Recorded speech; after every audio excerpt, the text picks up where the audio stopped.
ಮೊದಲನೆಯದು ಯೇசுவுடைய வம்ச வரலாறு, ಯೇಸು ಕ್ರಿಸ್ತನ ವಂಶಾವಳಿ, அதாவது கிரைஸ்ட் ஜீனியாலஜி, அது ಬಂದು ಕ್ರೈಸ್ತನ ವಂಶಾವಳಿ. நீங்க டிவில பார்க்கலாம், ஒவ்வொரு பாயிண்டும் டிவில வரும், நீங்க பார்த்து கொள்ளலாம். யூடியூப்ல உங்களுக்கு வரும், மீடியாவில உங்களுக்கு வரும். ನೀವು ಅದನ್ನ ಟಿವಿಯಲ್ಲಿ ಗಮನಿಸಬಹುದು. ಅದೇ ವಿಷಯ ಯೂಟ್ಯೂಬ್ ಅಲ್ಲೂ ಬರುತ್ತೆ ಮತ್ತು ಮೀಡಿಯಾದಲ್ಲೂ ಬರುತ್ತೆ.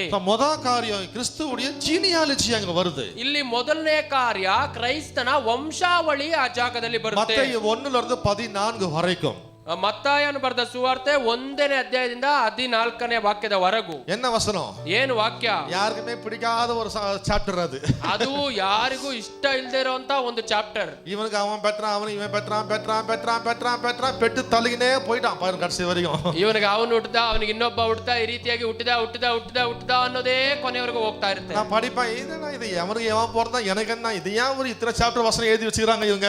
ನಾನು ಓದ್ತಾ ಇರಬೇಕು, பெற்றான் ಇದೇನಿದು, ಇವನು ಯಾರು ಹುಟ್ಟಿದ್ರೆ ನನ್ಗೇನು ಏನ್ ಸಮಸ್ಯೆ, ಬರೀ ಹುಟ್ಟದ ಅನ್ನೋದೇ ಇರ್ತಾ ಇದೆ. ಇಲ್ಲ, ಆವಿಯಾನವರು ಹಂಗೆ பெரிய ಸತ್ಯತೆ வைத்திருக்கிறார். ಆಮೆನ್. ಪರಿಶುದ್ಧಾತ್ಮ ದೇವರು ಆ ಜಾಗದಲ್ಲಿ ಒಂದು ದೊಡ್ಡ ಸತ್ಯವನ್ನು ಇಟ್ಟಿದ್ದಾರೆ. இந்த வம்ச வரலாறு பாத்தீங்கன்னா நிறைய மகா பெரிய பரிசுத்தவான்களோட பெயர் அங்க வருது. ಆ ವಂಶಾವಳಿಯ ಒಂದು ಲಿಸ್ಟ್ ನಾವು ಗಮನಿಸಿ ನೋಡಿದ್ರೆ ಅನೇಕ ಪರಿಶುದ್ಧವಂತರ ಹೆಸರುಗಳೆಲ್ಲ ಆ ಜಾಗದಲ್ಲಿ ಬರ್ತವೆ. திடீர்னு பாத்தீங்கன்னா 4 ஸ்திரீகளுடைய பெயரும் அங்கே வருகிறது. ಅದೇ ಜಾಗದಲ್ಲಿ ನಾವು ಗಮನಿಸುವಾಗ 4 ಜನ ಸ್ತ್ರೀಯರ ಹೆಸರು ಆ ಜಾಗದಲ್ಲಿ ಬರುತ್ತೆ. ಮರಿಯಾಳ ಸೇರ್ತಿங்கன்னா 5 ಸ್ತ್ರೀ ಆயிடுறாங்க. ಆ ಮರಿಯಾ ಅವರನ್ನ ಸೇರಿಸಿದ್ರೆ 5 ಸ್ತ್ರೀಯರಾಗ್ತಾರೆ. ಮರಿಯಾಳ ಬಿಟ್ರುங்க, ಮರಿಯಾಳನ್ನ ಬಿಟ್ಟು ಬಿಡಿ.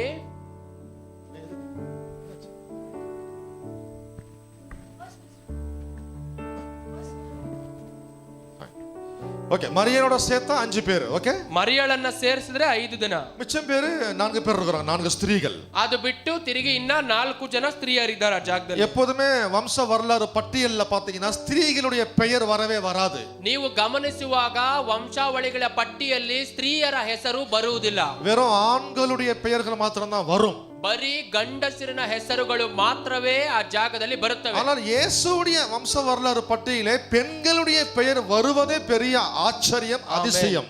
ಆದರೆ ಯೇಸು ಕ್ರಿಸ್ತನ ವಂಶಾವಳಿಯ ಪಟ್ಟಿಗಳಲ್ಲಿ ಹೆಣ್ಣು ಮಕ್ಕಳ ಹೆಸರು ಬರುವುದೇ ಒಂದು ದೊಡ್ಡ ಆಶ್ಚರ್ಯ.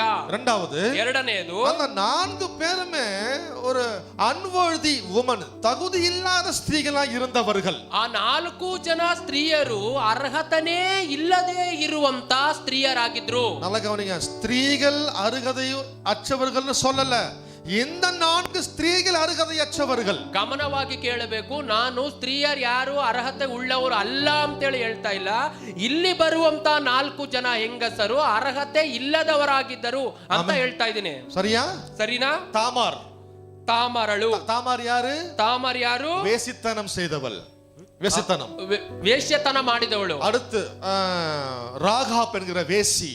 ಆಮೇಲೆ ರಾಹಾಬ್ ಎನ್ನುವಂತ ವೇಶ್ಯೆ. ಬೈಬಲ್ ವಾಸಿಸಿರ್ಕೀங்களா? ಬೈಬಲ್ ಓದಿದ್ದೀರಾ? அடுத்து ರೂತ್ ಎನ್ನುವ ಪುರಜಾತಿ ಪೆಣ್. ಮತ್ತೆ ರೂತಳು ಎನ್ನುವಂತ ಅನ್ಯ ಜಾತಿಯ ಹೆಂಗಸು. அடுத்து பத்ஷேபாள், ದಾವೀದೋட ವಿಭಚಾರಂ செய்தவள். ಮತ್ತೆ ಬತ್ಷೆಬಾ ಅವಳು ದಾವೀದನೊಂದಿಗೆ ವೇಶ್ಯತನ ಮಾಡಿದವಳು. அப்ப 4 பெண்கள் லிஸ்ட் பேர் வருது. அந்த 4 பேருமே தகுதி இல்லாதவர்கள், வேசி, ವಿಭಚಾರಿ, ಪುರಜಾತಿ. ಈ ರೀತಿಯಾಗಿ 4 ಜನ ಹೆಂಗಸರ ಹೆಸರು ಬರ್ತದೆ, ಆದ್ರೆ 4 ಜನರು ಅರ್ಹತೆ ಇಲ್ಲದರು, ವೇಶ್ಯೆ, ವ್ಯಭಿಚಾರಿ, ಅನ್ಯ ಜನದವಳು. ஹல்லேலூயா, ஹல்லேலூயா. ஆவியானவர் வேண்டும் என்ற இந்த 4 பேருடைய பெயரை எழுதி வைத்திருக்கிறார். ಪರಿಶುದ್ಧಾತ್ಮ ದೇವರು ಉದ್ದೇಶವಾಗಿಯೇ ಈ 4 ಜನರ ಸ್ತ್ರೀಯರ ಹೆಸರನ್ನ ಈ ವಂಶಾವಳಿಯ ಪಟ್ಟಿಯಲ್ಲಿ ಬರೆದಿದ್ದಾರೆ. ஹல்லேலூயா, ஹல்லேலூயா. ಅದು ದೇವனுடைய ವಂಶಾವಳಿயிலே. ಆಮೆನ್. ಅದು ದೇವರು ಬಂದಂತ ವಂಶಾವಳಿಯ ಪಟ್ಟಿಯಲ್ಲಿ. அப்ப நான் சொல்றேன், ಹಾಗಾದ್ರೆ ನಾನು ಹೇಳ್ತೇನೆ, ஒவ்வொரு பாவிக்கும் ஒரு பெரிய எதிர்காலம் உண்டு. ಆಮೆನ್. ಒಬ್ಬೊಬ್ಬ ಪಾಪಿಗಳಿಗೂ ಕೂಡ ಒಂದು ದೊಡ್ಡ ಭವಿಷ್ಯತ್ ಕಾಲ ಇದೆ. ಆಮೆನ್ சொல்றீங்க? ಆಮೆನ್. அதே போல ஒவ்வொரு பரிசுத்தவான்களுக்கும் ஒரு பெரிய ಬ್ಯಾಕ್ಗ್ರೌಂಡ್ ಇருக்கு, ஒரு பெரிய பின்னாடி ஒரு ஸ்டோரியே இருக்குது.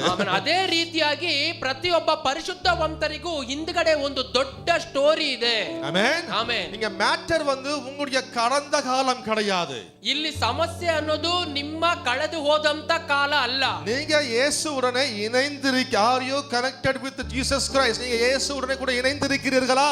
ನೀವುಗಳು ಯೇಸು ಕ್ರಿಸ್ತನೊಂದಿಗೆ ಕೂಡಿದ್ದೀರಾ, ಸೇರಿದ್ದೀರಾ? இயேசுவுடனே உங்கள் வாழ்க்கையை நீங்கள் ಅರ್ಪಣಿಸಿದ್ದೀರಾ? அதுதான் இங்க விஷயம். ಆಮೆನ್. ಯೇಸುವಿಗಾಗಿ ನಿಮ್ಮ ಜೀವನವನ್ನು ಒಪ್ಪಿಸಿಕೊಟ್ಟಿದ್ದೀರಾ? ನೋಡಿ, ಅದೇ ಇಲ್ಲಿ ಒಂದು ವಿಷಯವಾಗುತ್ತೆ. ஹல்லேலூயா, ஹல்லேலூயா. ಯೇಸು வாழ்ந்த காலத்திலே பெண்கள் எந்த விதத்திலும் கணக்கில் எடுக்கவே பட மாட்டாங்க. தள்ளப்பட்டவர்கள், நிராகரிக்கப்பட்டவர்கள். ಯೇಸು ಜೀವಿಸಿದಂತ ಕಾಲಘಟ್ಟಗಳಲ್ಲಿ ಹೆಣ್ಣು ಮಕ್ಕಳು ಯಾವುದೇ ವಿಷಯದಲ್ಲಿ ಲೆಕ್ಕಕ್ಕೆ ಅಥವಾ ಗಣನೆಗೆ ಬಾರದೇ ಇರೋರಾಗಿರ್ತಾ ಇದ್ರು. ஆண்கள் ஆதிக்கம் நிறைந்த உலகம் அன்றைக்கு.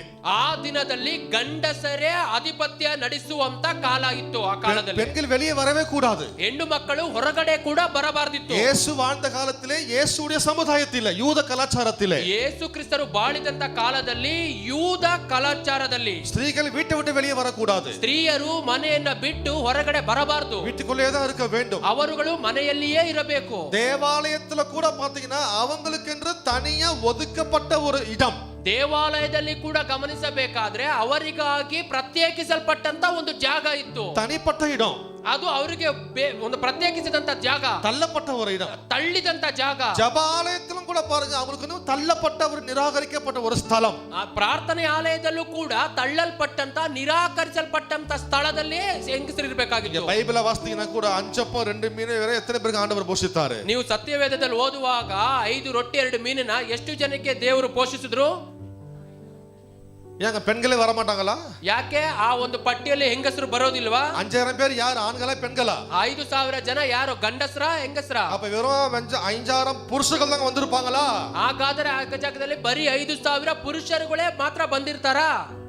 இல்ல இல்ல, அவருடைய மனைவிகளும் வந்திருப்பாங்க. ಅವರ ಹೆಂಡತಿಯರು ಕೂಡ ಬಂದಿರ್ತಾರೆ. ஆனா எழுதியவர் ஒரு மத்தேயு. அவர் மத்தேயு வந்து ஒரு யூதன். ಆದ್ರೆ ಅದನ್ನ ಬರೆದಂತವರು ಮತ್ತಾಯರು. ಮತ್ತಾಯ ಅನ್ನೋರು ಯೂದ ಕುಲದವರು. அந்த கலாச்சாரத்தை அப்படியே கொண்டு வராரு சுவிசேஷத்துல. ಆ ಕಲಾಚಾರವನ್ನ ಅದೇ ರೀತಿಯಾಗಿ ಸುವಾರ್ತೆಯಲ್ಲಿ ಕೂಡ ತೆಗೆದುಕೊಂಡು ಬರ್ತಾ ಇದ್ದಾರೆ. ஆண்களை தான் கணக்கெடுத்தாரே தவிர பெண்களை கணக்கெடுக்கவே ಇಲ್ಲ.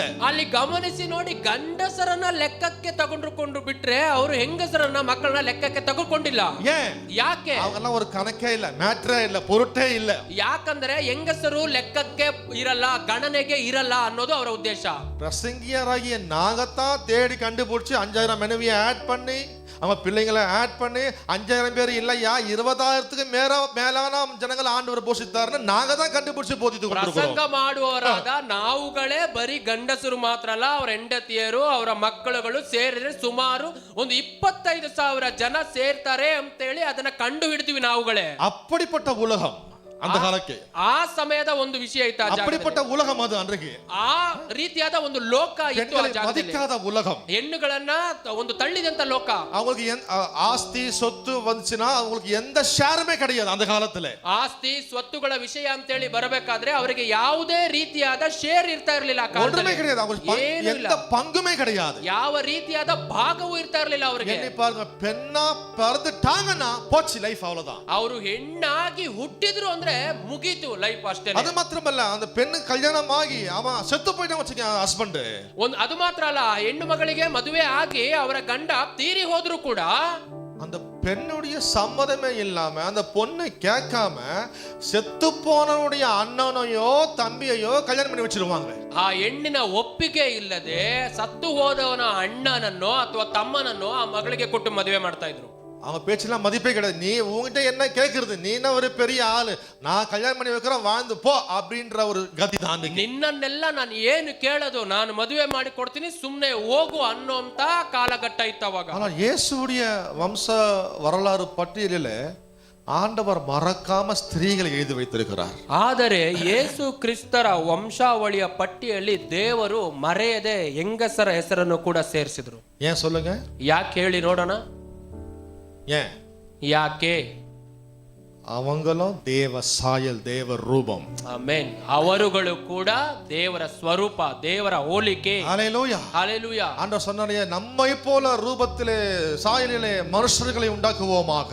ದೇವರು ಹೇಳಿದ್ರಲ್ಲ, ನಮ್ಮ ಹೋಲಿಕೆಗೆ ಸರಿಯಾಗಿ ಮನುಷ್ಯರನ್ನ ಉಂಟು ಮಾಡೋಣ ಅಂತ ಹೇಳಿ. Amen, amen. அந்த தேவன் எப்படி அவர்களை விடுவாரு? ಆಮೆನ್. ಆ ರೀತಿಯಾದ ದೇವರು ಹೇಗೆ ಹೆಣ್ಣು ಮಕ್ಕಳನ್ನ ಬಿಡ್ತಾರೆ? அதுவே பெரிய ஆசீர்வாதம். ಆಮೆನ್. ಅದುವೇ ದೊಡ್ಡ ಆಶೀರ್ವಾದ. இரண்டாவது, இந்த 4 பேர் unworthy ಅನ್ವರ್ದಿ ವುಮನ್, ತಗುದಿಯೇ ಇಲ್ಲದ ಸ್ತ್ರೀಗಳು ಇವர்கள். ಎರಡನೇ ಕಾರ್ಯ, ಈ 4 ಜನ ಹೆಂಗಸರು ಅರ್ಹತೆನೇ ಇಲ್ಲದೆ ಇರುವಂತ ತಳ್ಳಲ್ಪಟ್ಟಂತ ಹೆಂಗಸರುಗಳು. ஆமென் ಆಮೆನ್. ஆனா அவங்களையும் தூக்கி ஆண்டவர் வேண்டும் என்ற என்னுடைய வம்ச வரலாறு பட்டியலில் உங்க பேர் வர வேண்டும் என்று ஆக்கி இருக்கிறார். ಆದರೆ ದೇವರು ಅವರುಗಳನ್ನು ಕೂಡ ಉಪಯೋಗಿಸಿ ದೇವರ ವಂಶಾವಳಿಯ ಪಟ್ಟಿಯಲ್ಲಿ ಅವರುಗಳ ಹೆಸರುಗಳು ಬರಬೇಕು ಅಂತ ಹೇಳಿ ಇಲ್ಲಿ ಅವರ ಹೆಸರನ್ನು ಉಪಯೋಗಿಸಿದ್ರು. உங்க வம்ச வரலாறுல ஒரு ஆளு கடன்காரனா வாழ்ந்து குடிச்சு குடும்பத்தை அழிச்சு எக்கச்சக்கமா கடன் வாங்கி செத்து போயிட்டான்னு ஒரு ஆளை வச்சுக்கோங்களேன். ನಿಮ್ಮ ವಂಶಾವಳಿಯ ಪಟ್ಟಿಯಲ್ಲಿ ಒಬ್ಬ ಮನುಷ್ಯನು ಚೆನ್ನಾಗಿ ಕುಡಿದು ಸಾಲ ಎಲ್ಲ ಮಾಡಿಕೊಂಡು ಸತ್ತು ಹೋದ ಅಂತೇಳಿ ಸುಮ್ಮನೆ ಅನ್ಕೊಳ್ಳೋಣ. அவரை நீங்க உங்க வம்ச வரலாறு பட்டியலில் எழுதுவீங்களா? ಆ ಮನುಷ್ಯನ ಹೆಸರನ್ನ ನೀವು ನಿಮ್ಮ ವಂಶಾವಳಿಯ ಪಟ್ಟಿಯಲ್ಲಿ ಬರೀತೀರಾ? எவ்வளவு வெக்கப்படுவோம், ಎಷ್ಟು ನಾಚಿಕೆ ಪಡ್ತೀವಿ, எவ்வளவு அவமானப்படுவோம், ಎಷ್ಟು ಅವಮಾನ ಪಡ್ತೀವಿ. ஏன்னா குடும்ப மானமே போயிடும். ಯಾಕಂದ್ರೆ ಕುಟುಂಬದ ಮಾನವೇ ಹೋಗಿಬಿಡುತ್ತೆ. குடிச்சு குடிச்சு சீரழிஞ்சு போனவன், குடும்பத்தை காப்பாத்தல, கடன் வாங்கிட்டோம், ஊரெல்லாம் கடன் திருப்பி கொடுக்காம செத்து போன மனுஷன், இவன் பேரை போட்ட குடும்பமானம் போயிடும். ಯಾಕಂದ್ರೆ ಮನುಷ್ಯನು ಕುಡಿದಿ ಎಲ್ಲ ಮನ ಮರ್ಯಾದೆ ಹಾಳು ಮಾಡಿದ್ದಾನೆ, ಕುಡಿದು ಎಲ್ಲ ಸಾಲ ಮಾಡಿದ್ದಾನೆ. ಇವನ ಹೆಸರನ್ನ ಆ ವಂಶಾವಳಿಯ ಪಟ್ಟಿಯಲ್ಲಿ ಹಾಕಿದ್ರೆ ಏನಾಗುತ್ತೆ? ಮನೆ ಮರ್ಯಾದೆ ಎಲ್ಲ ಹೋಗ್ಬಿಡುತ್ತೆ. ஆனா இயேசு பாருங்க, விபச்சாரிகளுடைய பெயரையும் வேசிகளுடைய பெயர்களையும் தள்ளப்பட்ட தகுதி இல்லாத புறஜாதிகளுடைய பெயர்களையும் ஆண்டவர் ஏன் வம்ச வரலாறுல பட்டியல மறக்காம எழுத வேண்டும் என்று அவர் எழுதி வைத்திருக்கிறார். ಆದರೆ ಯೇಸು ಕ್ರಿಸ್ತರನ್ನ ಗಮನಿಸಿ ಈ ರೀತಿಯಾಗಿ ತಳ್ಳಲ್ಪಟ್ಟಂತ ಅರ್ಹತೆ ಇಲ್ಲದ ಹೆಂಗಸರುಗಳ ಹೆಸರನ್ನ ನಾನು ಹುಟ್ಟುವ ವಂಶಾವಳಿಯ ಪಟ್ಟಿಗಳಲ್ಲಿ ಬರೆಯಬೇಕು ಅಂತೇಳಿ ಇಲ್ಲಿ ಜಾಗದಲ್ಲಿ ಬರ್ತಿರ್ತಾರೆ. எந்த ராஜாவுடைய வம்ச வரலாறு பட்டியல்ல இந்த மாதிரி பெயர்லாம் வராது. ಆಮೆನ್. ಯಾವುದೇ ರಾಜನ ವಂಶಾವಳಿಯ ಪಟ್ಟಿಯಲ್ಲಿ ಕೂಡ ಈ ರೀತಿ ಹೆಂಗಸರ ಹೆಸರುಗಳು ಬರುವುದೇ ಇಲ್ಲ. இந்த ராஜாவத்த இந்த மாதிரி ஒரு ஆளை எழுதி வைப்பாங்களா வம்ச வரலாறு பட்டியல்ல? ಯಾವ ರಾಜನೇ ಆದ್ರೂ ಈ ರೀತಿಯಾಗಿ ವಂಶಾವಳಿಯ ಪಟ್ಟಿಯನ್ನ ಬರೆಯೋದಕ್ಕೆ ಸಾಧ್ಯವಾ? ஆனா நம்ம ராஜாதி ராஜா எழுதி வைத்திருக்கிறார். Amen amen. ಆದರೆ ನಮ್ಮ ರಾಜಾದಿ ರಾಜನ ಕೆಲಸ ಮಾಡಿದರು. ಯಾಕೆ? அவர்தான் ரட்சகர். ಆಮೆನ್. ಯಾಕಂದ್ರೆ ಅವರು ರಕ್ಷಕರು, அவர்தான் தேவன், ಅವರೇ ದೇವರು. அவரோட இணைஞ்சிட்டா இந்த இவங்க எல்லாம் பரிசுத்தவன்கள் ஆயிட்டாங்க கடைசியில. ಅವರ ಜೊತೆ ಸೇರಿದ ಕೂಡಲೇ ಇವರೆಲ್ಲ ಪರಿಶುದ್ಧವಂತರಾಗಿ ಬದಲಾಗಿ ಬಿಟ್ಟಿದ್ದಾರೆ ನೋಡಿ. அதே பேர் ஆமென் சொல்றீங்க. ஹalleluya ஹalleluya. அப்புறம் பாருங்க, இந்த வம்ச வரலாறு பட்டியல்ல 14வது வசனத்துல இன்னொரு பெயர் வருது. ಅವಾಗ ನೀವು ಗಮನಿಸಿ 14ನೇ ಅಧ್ಯಾಯದಲ್ಲಿ ಈ ಪಟ್ಟಿಯಲ್ಲಿ ಇನ್ನ ಒಂದು ಹೆಸರು ಬರ್ತಾ ಇದೆ. வாசிங்க பாப்பா 1:14, மேத்யூ 1:14. கண்டுபிடிங்க, ஒரு பேர் வருது பாருங்க அந்த ஜீனியாலஜில, இயேசுவுடைய வம்ச வரலாறு பட்டியல்ல. ಆ ಜಾಗದಲ್ಲಿ ಒಂದು ಹೆಸರು ಬರ್ತಾ ಇದೆ ನೋಡಿ. ಅಜೋರ್, அப்புறம் ಸದೋಕ್. 14 முடியுது பாருங்க. என்ன இஷ்டம் போல போர்ட் அவுட் நிக்கிறீங்க, அபிமான்றீங்க, சமீர் அமீர்ன்றீங்க. சீக்கிரம். அப்புறம் 17 எனக்கு வருதுங்க, ஒரு ஜீனஜி பேர்ல ஒரு பேர் வருது பாருங்க. ಅಲ್ಲಿ ಒಂದು ಹೆಸರು ಬರುತ್ತೆ ನೋಡಿ. இயேசுவுடைய வம்ச வரலாறு பட்டியல்ல எனக்கு ஒரு பேர் வருது, உங்களுக்கு வருதா? பாருங்க, பாருங்க என் பேர் இருக்குதுங்க, சாலமோன் இருக்குது பாருங்க. ஹalleluya. இந்தியாவுல பிறந்த, சென்னையில பிறந்த பாவியாகிய சாலமோன் பேர் வருது இந்த இடத்துல. ಇಂಡಿಯಾದಲ್ಲಿ ಹುಟ್ಟಿ ಚೆನ್ನೈದಲ್ಲಿ ಹುಟ್ಟಿ ಪಾಪಿಯಾಗಿ ಬದುಕಿದಂತ ಸಾಲಮೋನ್ ಅನ್ನೋ ಹೆಸರು ಆ ಜಾಗದಲ್ಲಿ ಬರ್ತಾ ಇದೆ ನೋಡಿ. எனக்கு தெரியுது, உங்க பேர் தெரியுதா அதுல? ನನಗೆ ಕಾಣಿಸ್ತಾ ಇದೆ, ನಿಮಗೆ ಕಾಣಿಸ್ತಾ ಇದೆಯಾ? நானும் இயேசுவுடைய வம்ச வரலாறு பட்டியலில் வருகிறவன். Amen amen. ನಾವುಗಳು ಕೂಡ ಯೇಸುವಿನ ವಂಶಾವಳಿ ಪಟ್ಟಿಯಲ್ಲಿ ಬರುವಂತವರೇ. ஹalleluya ஹalleluya. நானும் பாவிதான், சென்னை 1ல வாழ்ந்தவன். நினைச்சு பாத்தீங்க எப்படி வாழ்ந்திருப்பேன்னு. ಗಮನಿಸಿ, ಚೆನ್ನೈ 1ರಲ್ಲಿ ಬಾಳ್ದಂತ ಮನುಷ್ಯನನ್ನು ಅವಾಗ ನೀವು ಯೋಚಿಸಿ ನೋಡಿ, ನಾನು ಯಾವ அப்படிப்பட்டவனாகிய என் பேரையும் ஆண்டவர் அவருடைய வம்ச வரலாறு பட்டியலில் எழுதி வைத்திருக்கிறார். என் பெயர் இருக்கு. ಆಮೆನ್. ಆ ರೀತಿಯಾಗಿ ಇದ್ದಂತ ನನ್ನ ಹೆಸರನ್ನು ಕೂಡ ವಂಶಾವಳಿಯ ಪಟ್ಟಿಯಲ್ಲಿ ಬರೆದಿಟ್ಟಿದ್ದಾರೆ ನನ್ನ ದೇವರು. வசனம் 16ல கடைசியில உங்க பேர் இருக்குது, விசுவாசியுங்க. ಆಮೆನ್. ವಾಕ್ಯ 16ರಲ್ಲಿ ಕೊನೆಯದಾಗಿ ನಿಮ್ಮ ಹೆಸರು ಇರುತ್ತೆ, ಅದನ್ನ ವಿಶ್ವಾಸಿಸಿ. இருக்கிறவங்க மட்டும் ஆமென்னு சொல்லாம ಆಮೆನ್. சத்தமா சொல்லுங்க பாம். ಆಮೆನ್. உங்க பேர் வருதா? ಆಮೆನ್ ஆமென் ஆமென். ஹalleluya. ஹalleluya. என்னுடைய பாஸ்ட பத்தி கவலை இல்ல, நான் யார் கூட கனெக்ட் ஆயிருக்கிறேன் அதான் மேட்டர். ನನ್ನ ಹಿಂದೆ ಭೂತಕಾಲದ ಬಗ್ಗೆ ನನಗೆ ಯೋಚನೆ ಇಲ್ಲ, ನಾನು ಯಾರೊಂದಿಗೆ ಸೇರಿದ್ದೇನೆ ಅನ್ನೋದೇ ವಿಷಯ. அடுத்து இரண்டாவது, ಎರಡನೇ ಕಾರ್ಯ அற்புதம். ಅದ್ಭುತ. இயேசுவுடைய பிறந்த அந்த சம்பவத்தில் நடந்தது எல்லாமே அற்புதமான காரியங்கள். ಆಮೆನ್. ಯೇಸು ಕ್ರಿಸ್ತರು ಹುಟ್ಟಿದಂತ ಸಂದರ್ಭದಲ್ಲಿ ನಡೆದಂತ ಎಲ್ಲವೂ ಅದ್ಭುತಗಳೇ. இயேசுவுடைய பிறப்பின் போது நடந்த சம்பவங்களை வச்சு நம்ம பார்ப்போம். நாம ಯೇಸು ಕ್ರಿಸ್ತರು ಹುಟ್ಟಿದಂತ ಸಂದರ್ಭದಲ್ಲಿ ನಡೆದಂತ ಕಾರ್ಯಗಳನ್ನ ನಾವು ನೋಡ್ತಾ ಇದ್ದೇವೆ. நான் சொல்றேன், இந்த சர்ச்சுக்கு இன்னைக்கு வந்திருக்கிற எல்லாருடைய பெயரும் இயேசுவுடைய லிஸ்ட்ல வருது. ಆಮೆನ್. ನಾನು ಹೇಳ್ತಾ ಇದ್ದೀನಿ, ಈ ದಿನದಲ್ಲಿ ಸಭೆಗೆ ಬಂದಂತ ಎಲ್ಲರ ಹೆಸರು ಯೇಸುವಿನ ವಂಶಾವಳಿಯ ಪಟ್ಟಿಯಲ್ಲಿ ಇರುತ್ತೆ. அல்லது இப்ப யூடியூப்ல பார்த்துட்டு இருக்கிற உங்களுக்கும் நான் சொல்றேன், உங்க பெயர் கூட இயேசுவுடைய ஜீனியாலஜில வருகிறது. ಅದು ಮಾತ್ರ ಅಲ್ಲದೆ ಯೂಟ್ಯೂಬ್ ಅಲ್ಲಿ ನೋಡ್ತಾ ಇರುವಂತ ಪ್ರತಿಯೊಬ್ಬರಿಗೂ ಕೂಡ ಹೇಳ್ತಾ ಇದ್ದೀನಿ, ನಿಮ್ಮಗಳ ಹೆಸರು ಕೂಡ ಈ ಯೇಸು ಕ್ರಿಸ್ತನ ವಂಶಾವಳಿಯ ಪಟ್ಟಿಯಲ್ಲಿ ಇರುತ್ತೆ. ಯಾರೋ ಎಂದ ದೇಶಮೋ ಎಂದ ಮತಮೋ ಎಂದ ಇನಮೋ கர்த்தர் அவருடைய வம்ச வரலாறு பட்டியலில் உங்க நாமத்தை எழுதி வைத்திருக்கிறார். ನೀವು ಯಾರೋ ಯಾವ ವಂಶವೋ ಯಾವ ವರ್ಗವೋ ಗೊತ್ತಿಲ್ಲ, ಆದ್ರೆ ದೇವರು ಅವರ ವಂಶಾವಳಿಯ ಪಟ್ಟಿಯಲ್ಲಿ ನಿಮ್ಮ ಹೆಸರುಗಳನ್ನು ಬರೆದಿರ್ತಾರೆ. ಹಲ್ಲೆಲೂಯಾ. ಹಲ್ಲೆಲೂಯಾ.